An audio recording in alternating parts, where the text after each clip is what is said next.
It's been 2 weeks and we're back with part 2 of the Inheritance Bloodlines, as promised. If you missed part 1, check out the link in the description. You definitely want to get caught up before venturing any further.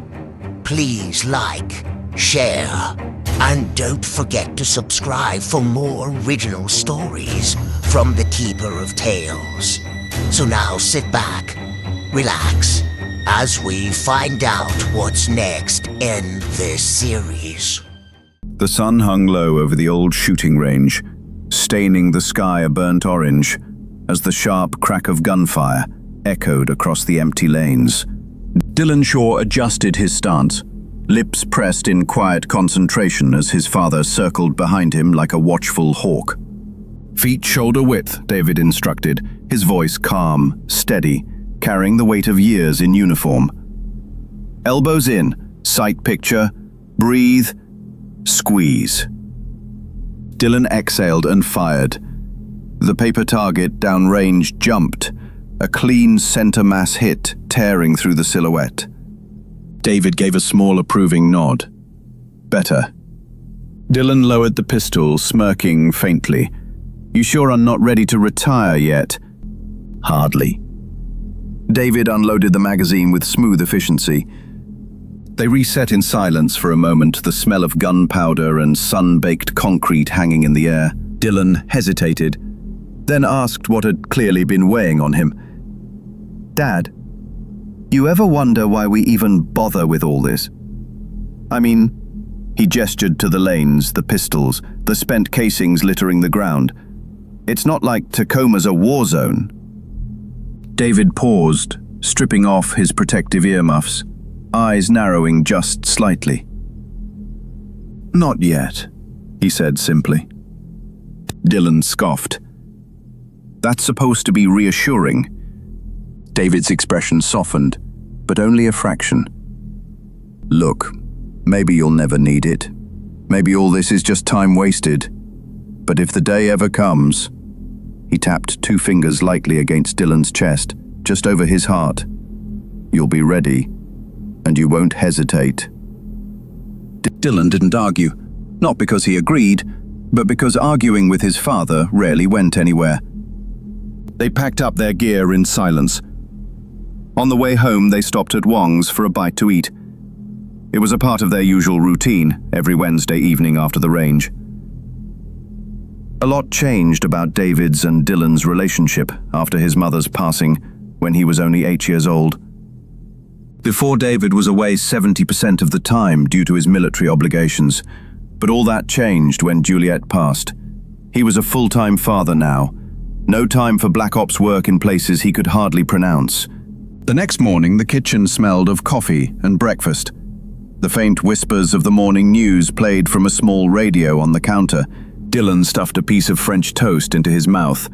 He was always moving as if he were late for something. David leaned against the counter, unfolding the morning paper. His eyes skimmed the front page until they landed on the bold black headline, "Councilman Mercer's daughter shot during burglary. Suspect apprehended on the scene."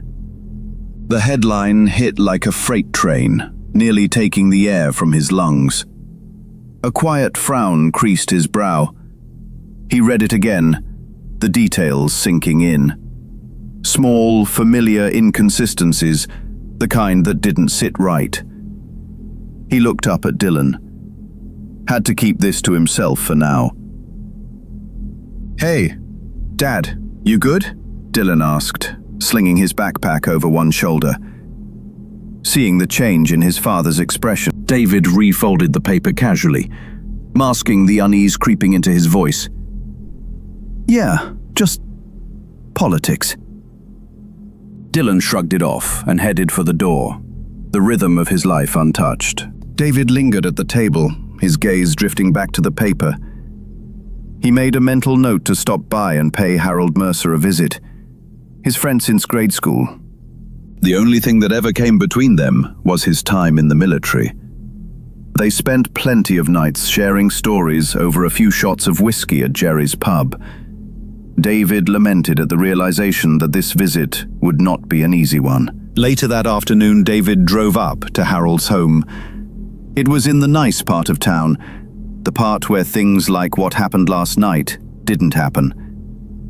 Those things were reserved for the other side of town. His heart beat heavily in his chest as he searched his mind. What would he say? What could he say? He didn't know. But he did know he had to be there for him in this moment. So deep in thought, he hadn't realized he was already at Harold's house. He paused for a moment, then knocked on the door.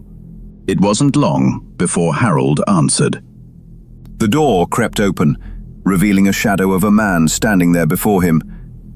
He stood in a housecoat that clung to his shoulders. His eyes were swollen and sunken from crying. Their eyes met, and not a word passed their lips.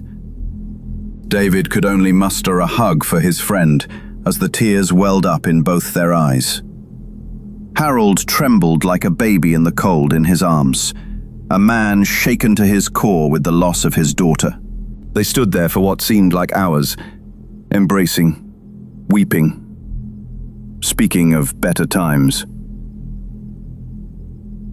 The days that followed were a blur of condolences and unanswered questions, but in the quiet spaces between, David and Harold spoke.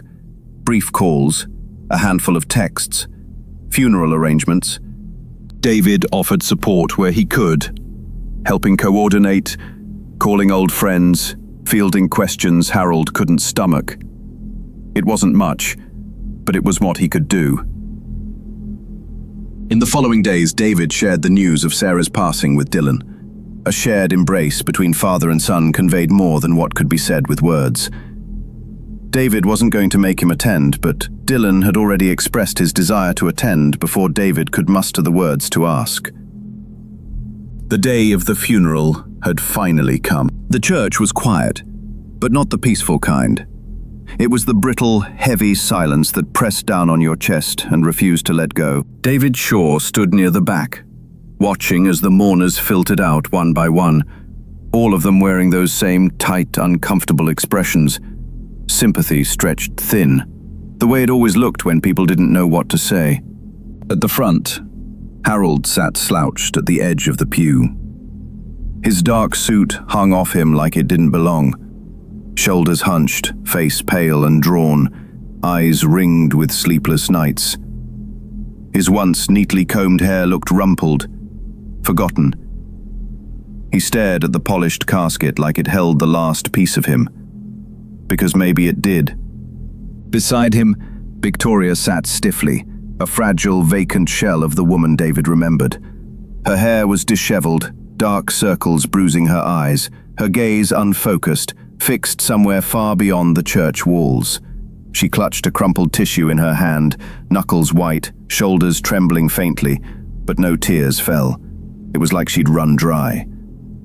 David waited until the last of the crowd had trickled out, then approached, footsteps soft against the faded carpet. "Harold," he said gently. Harold didn't look up right away. His eyes stayed fixed on the casket, as if seeing anything else would break him completely. "It's not supposed to be like this," Harold finally muttered, voice rough, distant. "You bury your parents, not your kid." David sank onto the bench beside him, saying nothing at first.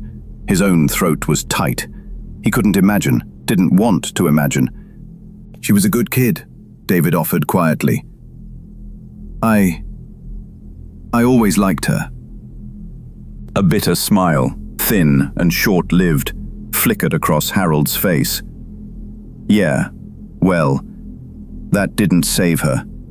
His gaze shifted briefly to Victoria, still sitting there like a fragile porcelain figure, lost in her own quiet misery. Harold's jaw clenched. "She hasn't been eating," Harold admitted quietly. "She barely speaks, just stares at the walls. I see her pain, David, it's tearing her apart. But His voice cracked, raw and low. "I don't know what to do. I don't know how to fix this." They sat in silence for a long moment, the weight between them thick and raw. Eventually, Harold's gaze shifted sideways, settling on David, but there was something sharp there now, something colder. "You're lucky, you know that?" Harold's voice barely cracked above a whisper. "Dylan. He's still here. Still breathing. You get to teach him how to be a man. Watch him screw up. Worry about him.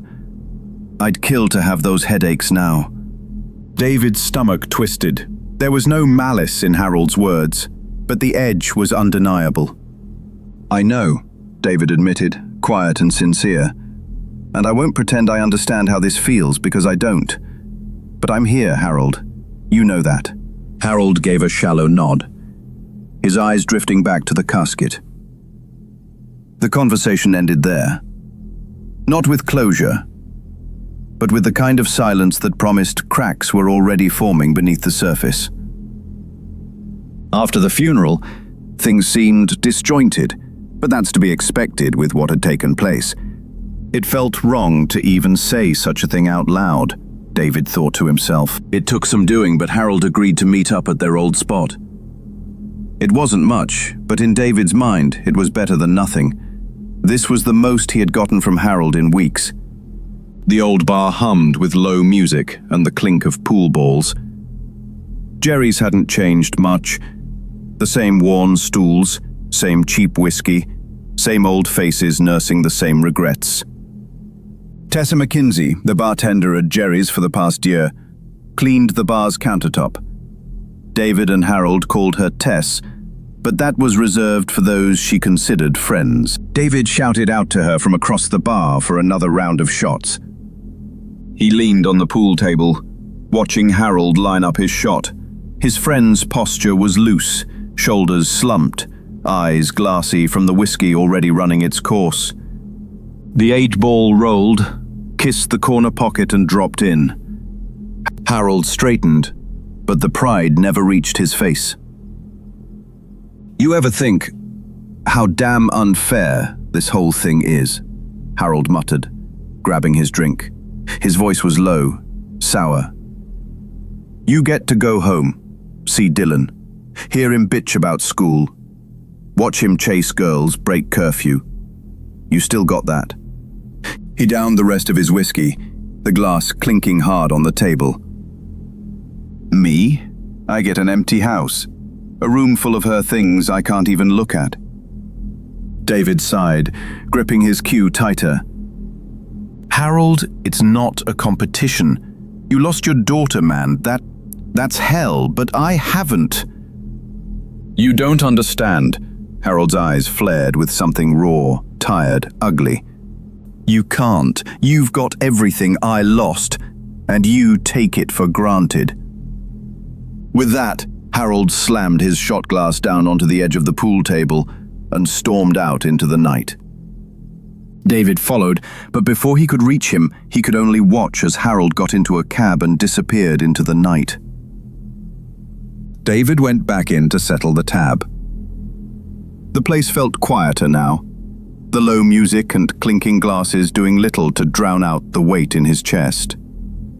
Tess was wiping down the counter when he approached. Her eyes met his, searching his face. "Is everything all right?" Tess asked as she looked into David's eyes. "He's having a rough go of it," David responded, the frustration wearing on his face like regret after a one-night stand. One moment I think we're making progress, the next, he's erupting like a volcano. David didn't see much of Harold after that night. Days turned into weeks, and time found the silence settling in like cancer. The missed calls piled up, the unanswered texts, the radio silence. David tried. He called. He showed up at the house. No answer. The lights off, the mailbox full. And then, the message. Short. Broken. Shattered. "She's gone. She couldn't take it anymore, David. She left me here to deal with this shit. Alone." David stared at the words, his gut twisting. His fingers hovered over the phone, but what was there to say? No call, no words could pull Harold out of that kind of darkness. And in that silence, the distance turned into something else entirely. The next few days were met with more silence, more unanswered calls, more unread texts. Until a notification. The message came through late, nearly midnight. Short, empty, cold.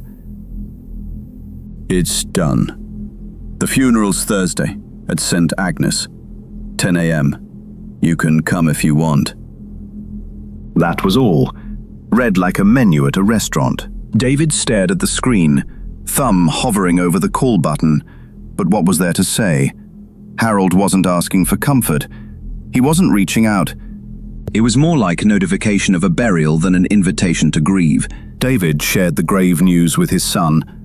But with the way the invitation came, it was best to leave Dylan out of it. The turn of events had spiraled into something clawing its way straight out of the bowels of hell. There was no further word from Harold. Just silence. Their friendship, once frayed at the edges, now felt severed completely, like a clean cut from a pair of gardening shears. The day finally came. Another funeral. Only months apart. St. Agnes stood quiet in the grey morning light, the stone steps slick with rain. The crowd was smaller this time, tighter, quieter. David stood near the back, collar turned up against the damp chill, eyes scanning the modest gathering. There was no real service, just a few words from the priest, a handful of polite condolences whispered like secrets between lovers. It all passed in a muted haze. Harold stood at the front, stiff as a statue, eyes hidden behind dark sunglasses. His black suit looked like it had been pulled from the back of a closet. His shoulders hunched, his face blank. He didn't cry. He didn't speak. David took a slow step forward when the final words were spoken, but Harold was already gone. By the time David reached the steps, there was only the lingering scent of rain and exhaust. The black sedan Harold had arrived in was already pulling away, tires hissing over the wet pavement. No words, no embrace, just distance and silence. David shoved his hands into his pockets, jaw tight, a dull weight settling in his chest. Harold Mercer was slipping, and there wasn't a damn thing he could do to stop it. Months passed. No one saw Harold. If he was locked away in that house of his, he wasn't answering.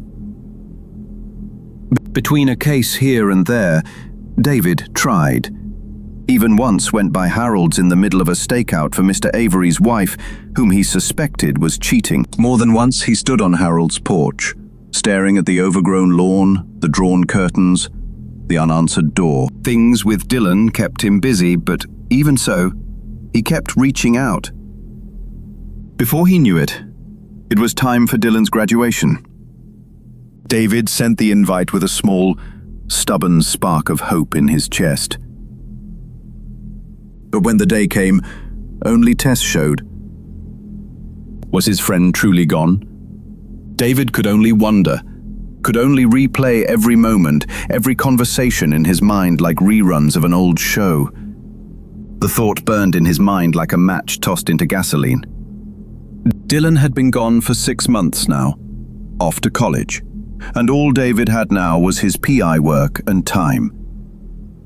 This evening, after doing a bit of work for the Tribune, David drove for hours afterward, nowhere to be, nowhere to go, until the streets carried him to Jerry's. The old bar hadn't changed much. Same hum of low music, same worn stools, same bad whiskey. It felt almost good, familiar, steady, like slipping into an old jacket even if the sleeves were frayed and the pockets held nothing but regret. David sipped his drink at the corner of the bar. His eyes roamed the place, glancing over at the now empty pool table he and Harold had frequented many nights like this one. Sprinkled in were the faded signs and faces he half recognized from years gone by. He and Harold used to close this place down. Dumb bets, bad jokes, the occasional bar fight they were too old for even then. Tess carried a rag and a bottle, wiping down the bar as she made her way over. "You all right over here, or planning to sit there till you start growing moss?" she asked, a faint smirk tucked under her words. David gave a tired grin. "Maybe.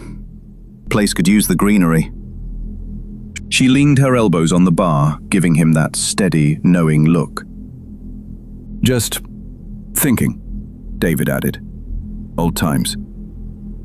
Tess nodded, eyes softening for a second, then darkening just as quick. "You hear what folks been saying about Harold?" David tensed, rolling his glass between his palms. "Yeah, he's been off. Grieving. It'll pass." Tess didn't move, didn't blink. "It ain't just that." David's eyes met hers. "What then?" She hesitated, glancing toward the end of the bar, making sure no one was within earshot. "Library," she said quietly. "Been there almost every night, not reading cookbooks either. Strange titles, weird symbols. One of the boys down at the desk said Harold nearly cleared out the whole occult section." David's gut twisted.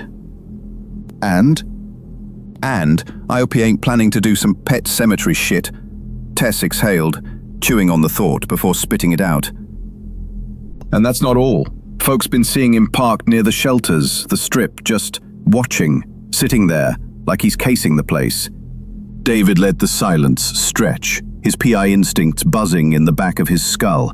Could be grief, could be Harold spiraling, or... "Know what book he took?" David asked. Tess shrugged. "Didn't catch the name. Just one of those titles that don't sound right.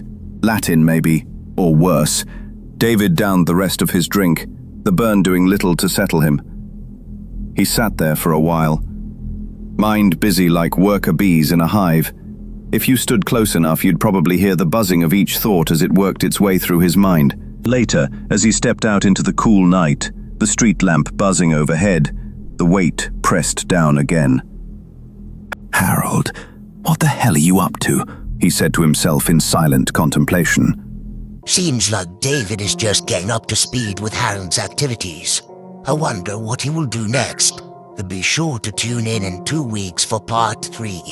Please like, share, and subscribe to stay in the know whenever a new tale is released. Until then, leave a comment. Oh, and if you're our 50th subscriber, we have a special offer just for you. And as always, should you find yourself lost along your travels, let our light be your guide.